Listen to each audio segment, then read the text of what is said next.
বিসমিল্লাহির রহমানির রহিম। আসসালামু আলাইকুম।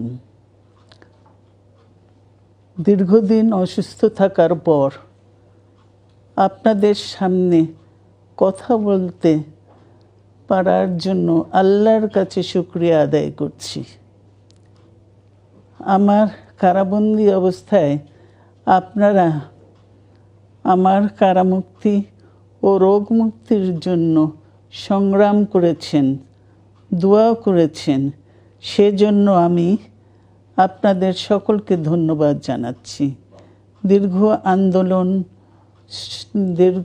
আন্দোলন সংগ্রাম ও ত্যাগের মধ্য দিয়ে আমরা ফ্যাসিবাদী অবৈধ সরকারের কাছ থেকে মুক্তি পেয়েছি। আমি আন্তরিক ধন্যবাদ জানাতে চাই আমাদের বীর সন্তানদের, যারা মরণপণ সংগ্রাম করে এই অসম্ভবকে সম্ভব করেছে। শত শত শহীদদের জানাই শ্রদ্ধা। এ বিজয় আমাদের নতুন সম্ভাবনা নিয়ে এসেছে। দীর্ঘদিনের নজিরবিহীন দুর্নীতি, গণতন্ত্রের ধ্বংসের স্তূপের মধ্য থেকে আমাদের নির্মাণ করতে হবে এক সমৃদ্ধ বাংলাদেশ। ছাত্র তরুণরাই আমাদের ভবিষ্যৎ।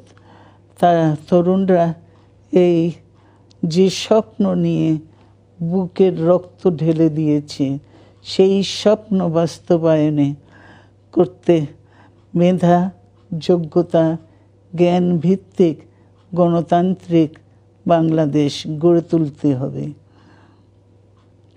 শোষণহীন সমৃদ্ধ বাংলাদেশ।